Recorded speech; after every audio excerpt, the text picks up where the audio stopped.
네, 안녕하세요. 해커스잡 조은희입니다. 오늘의 채용 이슈, 여러분들께 꼭 떠먹여 드리고 싶은 좋은 채용을 한 3가지 정도 준비를 해봤습니다. 우선 공기업, 그리고 로펌, 그리고 대학교 교직원 채용 3가지를 준비를 했고요. 그 첫 번째는 먼저 한국환경공단의 채용 공고입니다. 자, 신규 직원 총 76명을 채용을 하고 있고요. 그 중에서도 일반 대졸 기준으로 봤을 때 일반직 6급, 사무직은 6급으로 8명, 그리고 기술직은 6급으로 19명을 채용을 합니다. 실제로 사무직은 상경이랑 법정으로 전국권으로 4명씩 채용을 하기 때문에 그 점 참고해 주시면 좋을 것 같고요. 8급 일반직 신입도 채용을 하고 있고, 그리고 이제 공무직으로 사무기술원 20명을 채용을 하고 있는데 환경직군이라고 생각을 해주시면 되겠습니다. 각자 직군에 맞춰서 실제로 서류 전형, 이후에는 필기 전형, 면접 전형, 그리고 최종 합격 순으로 나와 있는데 면접 전형은 직무 수행 능력, 그리고 직업 기초 능력으로 PT 면접, 그리고 인성 면접으로 이루어져 있다라고 보시면 되겠습니다. 필기 전형 같은 경우 6급 일반직은 인성검사, 그리고 직업기초능력평가 NCS죠. 그리고 전공필기, 직무수행능력평가로 이루어지고 있기 때문에 이 점 참고해 주시고요.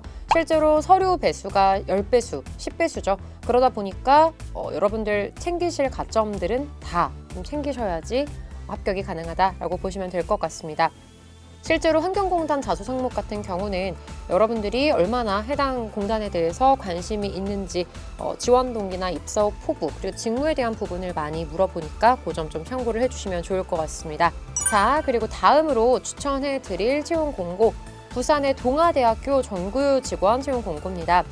사실 1월부터 계속해서 이제 정규직 교직원이죠. 대학교 교직원 채용 공고가 계속될 예정이라서 그 첫 번째 정도라고 생각을 해주시면 될 것 같은데요. 마감일은 서류 마감일이죠. 1월 7일까지 좀 아직 남아 있고요. 실제로 연봉이 3,500만 원 정도이기 때문에 나쁘지 않다라고 보시면 되겠습니다. 실제로 모집 기준을 보면 일반 행정과 전산직을 채용을 하고 있고요. 지원 자격 기준으로 봤을 때 대학교 전 학년 평점 평균이 4.5점 만점 기준에서 3.5 이상인 분, 꽤 높죠. 그만큼 학점을 좀 많이 본다라는 거고요. 그리고 토익 800점 이상 혹은 이에 준하는 공인 어학 성적을 보유한 자, 한마디로 실제로 좀 안정권이라고 하면 토익 900점대 혹은 800대 후반, 그리고 이제 오픽이나 토익 스피킹을 가지고 있는 친구들이 유리하겠고요. 토익 스피킹 기준으로는 7급, 오픽 기준으로는 IH 이상은 가지고 있으신 게 좋겠죠. 그리고 전산직군 같은 경우는 실제로 전산 관련 학과 전공자가 필수고요. 혹은 프로그램 개발 분야가 이제 3년 이상 경력을 가지고 있는 친구들이 좋을 것 같습니다. 그리고 학년 평점 기준은 학점이죠. 학점 기준은 3.0 이상이기 때문에 사무직렬보다는 조금 더 러프하다라고 생각하시면 되겠습니다.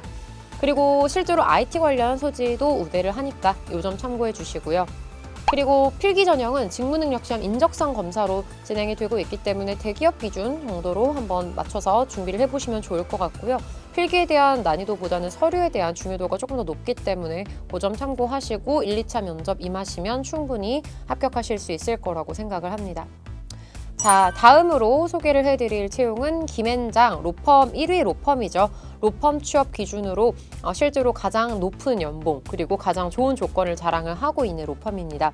실제로 모집 부분을 보면 비서, 그리고 빌링팀, 스텝, 그리고 패러리걸 이렇게 4가지 직군을 모집을 하고 있고요. 공통 지원 요건들을 보시면 전공 무관하며 신입 또는 경력, 이지만 직무에 따라서 정규직이나 계약직 기준은 좀 타등 지원된다라고 보시면 되겠습니다. 그리고 학사 이상 기준으로 지원이 가능하시고요. 실제로 비서 직군 같은 경우는 실제로 어느 정도 이제 비서 전공 관련이 아니라고 하더라도 어학 능력을 조금 좋아하니까 학점과 어학 능력, 그래서 대학교 교직원 지원을 하시는 분들도 한번 지원해 보실만 할 것 같습니다. 그리고 빌링팀 같은 경우는 수리에 대한 부분, 수리 감각 가지고 계신 분들, 그래서 재무회계 관련된 자격이나 경험이 있으신 분들 좋을 것 같고요. 영어 능력 마찬가지로 봅니다. 스텝 같은 경우도 일단 고객 지원 서비스 같은 경우는 영어, 일본어 우수자 필요하고요. 전공은 석사, 실제로 법학이나 경제, 경영, 인문사회 전공 석사 기준으로 채용을 하고 있고, 그리고 패러리걸 같은 경우는 영어 능통자가 필수이기 때문에 실제로 통번역이나 영어 능력이 굉장히 좋으신 분들께서 지원을 해볼 만합니다. 채용 절차는 서류 전형 이후에 면접은 총 1차와 2차 두 번 정도 면접을 보고 있고요. 서류 접수는 1월 5일까지, 1월 5일 수요일 15시까지 이기 때문에 이 부분 참고하셔서 지원해 보시면 좋겠습니다. 실제로 12월에는 연말이다 보니까 많은 채용 공고가 없어서 여러분들께서 지원을 해보실 만한 채용들이 많이 있다라고 생각은 안 하실 텐데 실제로 로펌이라던가 그리고 대학병원 그리고 대학교 같은 경우는 1월부터도 채용을 굉장히 많이 하고 있기 때문에 이번에 이제 첫 포문을 열었다라고 생각하시고 이걸 스타트 기점으로 해서 2022년 상반기에는 꼭 합격을 하실 수 있게끔 계속해서 좋은 채용 정보 더 먹여드리도록 하겠습니다. 계속해서 좋은 채용 공고 그리고 채용 전략, 자소서, 면접, 필기에 대한 모든 정보를 보시고 싶으신 분들은 해커스잡 유튜브 구독, 좋아요 눌러주시면 감사하겠습니다. 다음 시간에 뵐게요.